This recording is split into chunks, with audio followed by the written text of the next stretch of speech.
Los Angeles, 1967. Mr. Browning and his younger wife Jenny are at the home of Alice Zander, a fortune teller. Alice gathers the couple around a table for a seance. Mr. Browning wants to speak to his deceased wife and ask her questions. Jenny isn't convinced and thinks they're getting ripped off. When Mr. Browning asks about giving money to Jenny, something that supposedly represents his dead wife's spirit creeps behind the curtains and lunges out toward them. Mr. Browning is frightened beyond belief. He attempts to pay Alice, but she declines out of guilt. The spirit is actually Alice's teenage daughter Paulina, while her younger daughter Doris was hiding to create the effects of candles blowing out.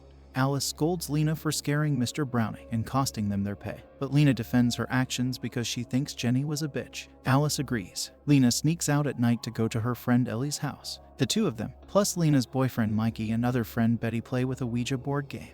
They try to contact a spirit, which creeps the hell out of Betty. Ellie's mom bursts through the door, making Betty scream. Alice later picks up Lena, upset with her. While the girls are at school, Alice goes to find a Ouija board of her own after Lena suggests it could be good for business. At night, Alice uses the board and unknowingly makes contact with a spirit named Marcus, who speaks through Doris. Doris responds to Alice's questions. To Lena's confusion, Doris uses the Ouija board on her own, despite the first rule of the game being not to play alone, in the hopes of making contact with her dead father Roger. At school, Father Tom calls Alice in to review Doris's homework.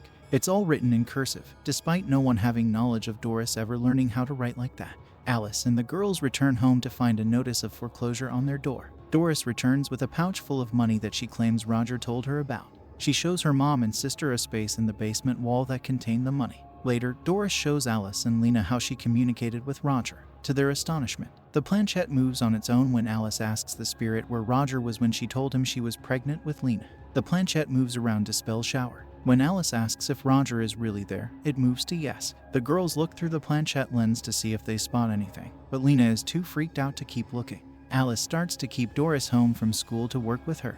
Using the Ouija board, they have been generating more business, as customers are convinced with Doris speaking in voices that aren't hers and is answering questions only the deceased would know. Doris later starts to experience a pain in the back of her neck. After Lena gives her medicine, Doris looks through the planchette in the mirror and sees a tall, black spirit with its mouth sewn shut.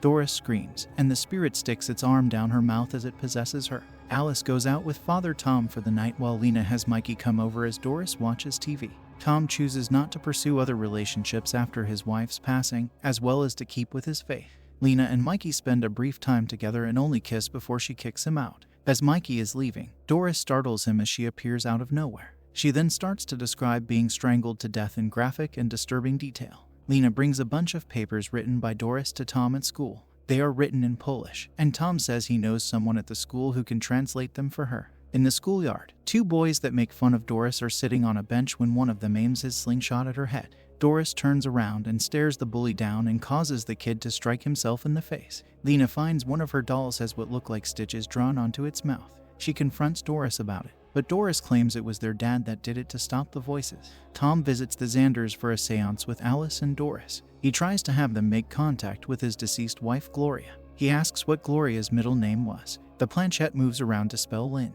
It then moves around to indicate a fight that happened between them that Gloria forgives Tom for. Doris also makes a voice that sounds like a grown woman. Tom then brings Alice and Lena upstairs to tell them that Gloria's real middle name was Catherine, and that he tried to manipulate the entity into doing what it did. He then explains to the ladies what Doris wrote in her letters. It's a journal entry from Marcus about a man they called the Death Doctor, who tortured people in that house with his experiments. Mikey shows up downstairs for Lena, and Doris greets him. She takes him to the basement to show him something cool. He sticks his hand in the spot where the money was found. A mouthless skull pops out. Doris's eyes go demonic, and she starts rapidly whispering something into Mikey's ear. Alice, Lena, and Tom go downstairs and see Mikey's body drop with a noose around his neck. Lena freaks out, but Alice tells her to calm down and find Doris. The three take the Ouija board downstairs to burn it in the furnace. They discover the skull, as well as other bones from the people described in the journals, which means they were playing in a graveyard this whole time, which is against rule number 2. The phonograph in the basement turns on, and they hear Doris screaming. Tom crawls through a vent and finds Doris. She attacks him with supernatural force and causes him to break his neck as he is flown down the stairs. Upstairs, Alice and Lena find the Ouija board intact on the table. Alice is grabbed by an unseen force, while Mikey's corpse swings by and grabs Lena, throwing her to the stairs. Doris appears and starts whispering things into Lena's ear. Alice pleads with the spirits to take her instead of her daughters. The voices say they'll take all of them. Lena is pulled into her bedroom the day she confronted Doris about her doll. She sees her father and understands now what Doris meant by stopping the voices. Alice is being dragged in the basement. Lena faces off Doris and the spirits. The spirits try pulling Lena away as she reluctantly sews Doris's mouth shut.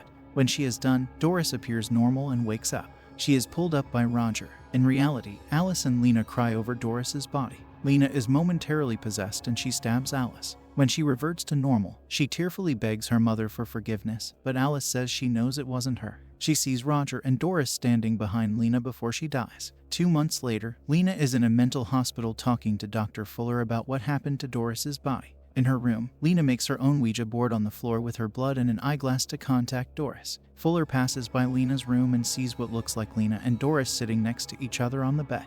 When he turns to look back, he just sees Lena staring at him. He doesn't see Doris running on the ceiling toward him. After the credits, we see an old Lena in her room as she is told someone claiming to be her niece is there to see her.